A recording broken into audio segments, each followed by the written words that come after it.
Good morning, family. Welcome to another edition of Melanie Economic News.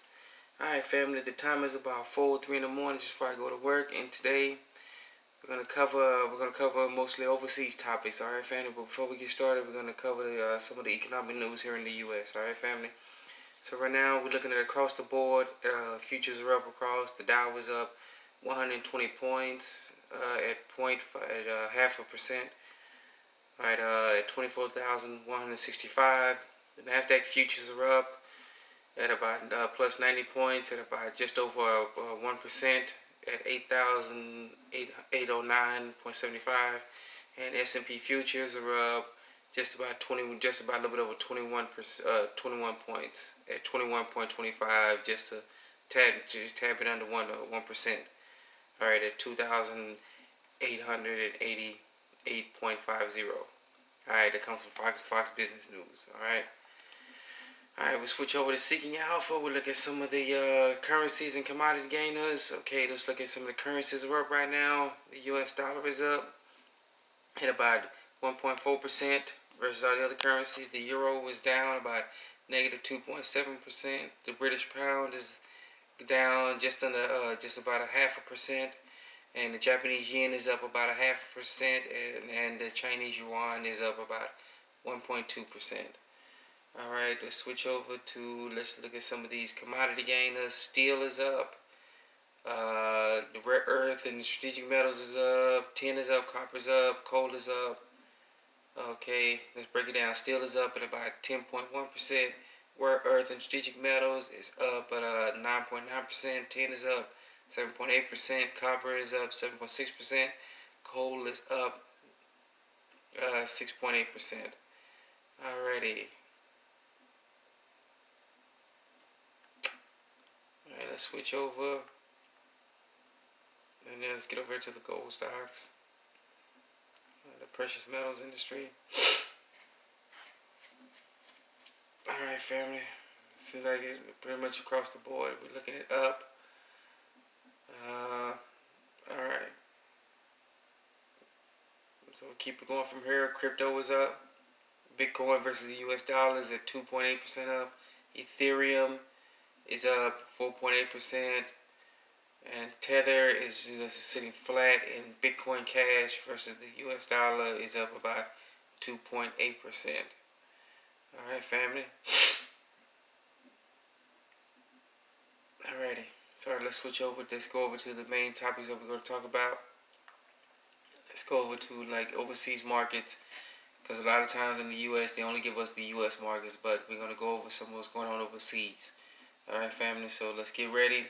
Not just to pay things that not just happen here in the U.S., because I know the so-called media, they don't like to talk about what's going on overseas. They like to only keep us in the dark about what's going on here in the U.S. But here's what's going on overseas. Italian car sales plunged 98% for the month of April. Today is April 29th, and we got one more day in April before we hit May. Alright, so Italian car sales plunged 98% in April. Here we go. Across all sales channels in Italy, there are only 2,182 registrations, down from 107,930 the prior year, according to Automotive News Europe. The numbers out of Italy likely provide a foreshadowing for what the rest of year numbers will look like for the month of April. In Italy, showrooms closed during the beginning of March, and those who had automobiles on order already were unable to take delivery of the new vehicles. March sales had already fallen by 85%, so they're really hurting overseas. It's not just here in the U.S. Look at some of the automakers they have overseas, all right? Some of the things that people seem to forget about. You have Fiat and Arbath. So those are some of the companies like that overseas, all right? That are really hurting, all right? So that's the first topic. We know that auto sales across Italy are foreshadow what's really going on overseas. Automobile sales are hurting not just here in the U.S. but also overseas. All right. Continue with parts of Italy. We can switch over to Sicily. First negative oil prices. Now Sicily will pay tourists to visit. All right, that's very interesting, family. That they're hurting so bad that they're trying to pay tourists to come visit, so they can spend. They're going to give you money to come visit, so you can spend the money back into the economy, so they can get it started over again. Everything is upside down. First, it was oil. It was all long-paying buyers to take delivery of oil that nobody could store. Now it's popular tourism destinations paying tourists to come visit. It is only appropriate that the birthplace of the Italian Mafia come up with a tourism equivalent to the West Texas Index deliverable contract according to the Times. The Sicily is offering to pay tourists half of their plane ticket as well as a night at a hotel and an attraction entry fee in a bid to encourage tourism to return. Sicily is located off the south of Italy, most famous perhaps for giving the world the Cosa Nostra Mafia, is attempting to lure foreign visitors back into the island after the lockdown ends on May 4th. The offers, first reported by the Times, will be available on the island's tourism website. They include a free night at a hotel for every three. So you get one free night for every 3 nights you stay, as well as a museum and archaeological entry tickets. The government will use 50 million euros to fund the scheme, with losses of 1 billion euros or 1.6 billion dollars reported from March to April. All right, family. So they're really hurting. All right. And it's also noted on the topic down here, it says Italy generates 13% of its GDP or gross domestic product from tourism, and is desperate to restart inbound tourism as soon as the country is reopened. All right, so they're looking to possibly open up back in May, and open up in May so they can get their economy jump started. Like I said, family, it's not happening just here in the country states; it's happening overseas as well. Alrighty, here's one that most people need to pay attention to about fiat currencies. All right. People think just the U.S. dollar, but you need to think about all the currencies overseas. Since inception, the euro has devalued 85% against gold.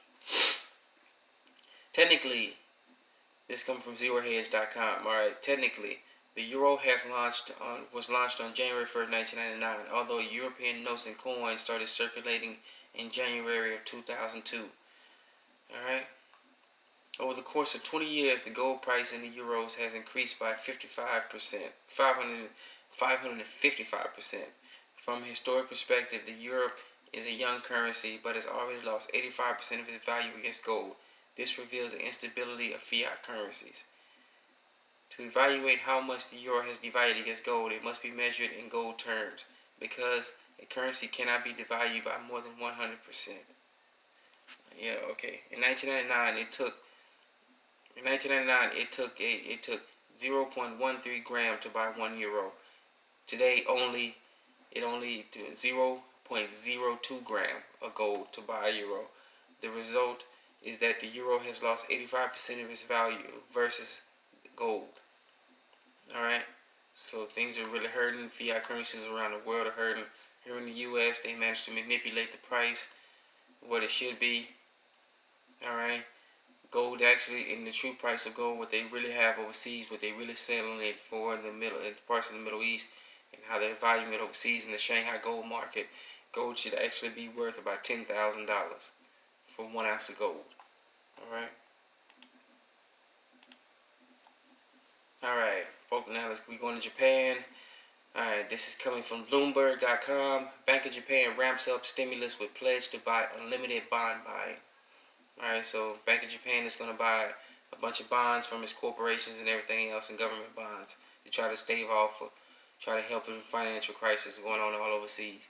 The Bank of Japan has ratcheted up its stimulus Monday in tandem with government measures aimed at preventing the world's third largest economy from a virus-triggered collapse. The central bank promised to buy as many government bonds as needed and more than doubled its buying of corporate debt, as Governor I'm gonna butcher this name, family, so please forgive me.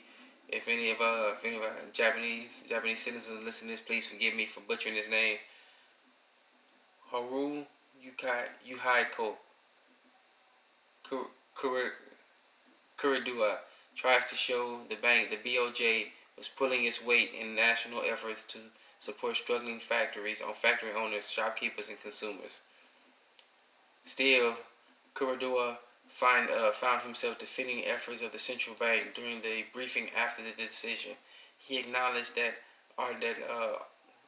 achieving 2% inflation will no longer be part of his legacy after a decade at the helm of the bank.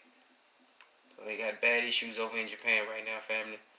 All right, I'll repeat this. This is not just happening in the U.S. It's happening overseas as well. It's just world planetary wide. All right. Then we're gonna go back in time, back into September of last year. Now that should be significant, family, because this is when the actual Federal Reserve, the United States Central Bank, began its bond buying, daily overnight bond buying. All right, we covered that in previous topics. Go back and you'll see that this in the U.S. started in September. The Federal Reserve announced overnight bond buying purchases of treasury securities, and bonds. All right, but overseas, it had already started to kick in long before this so-called coronavirus had kicked into place. All right, family. So this financial crisis began a very long time, even before the media stopped trying to hunt down the president on whatever charges they tried to put him up in. So people need to understand, family, that this financial crisis started a long time ago. All right, months ago. All right. Argentina restricts access to foreign currency to stave off financial crisis. All right, family. This is from the NewYorkTimes.com, and this was reported back on September 2nd of 2019. All right, Buenos Aires trying to put the brakes on the financial crisis that has engulfed Argentina in recent weeks. President Mauricio Morsi imposed new restrictions on access to foreign currency.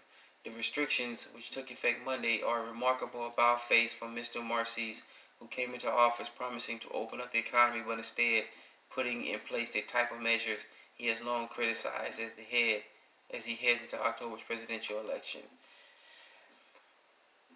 His move reflects just how much Argentina's economy has gone into a tailspin in the weeks since the nationwide primary last month. In anticipation of the presidential election, yet a surprising result, the main opposition candidate, Alberto Fernandez, had a surprising strong showing over Mr. Morsi. Alright? We're going to move down to, because I don't want to show by getting into other stuff they got going on in politics. Alrighty. So basically, as investors have stampeded for the exits, the currency has plunged anew.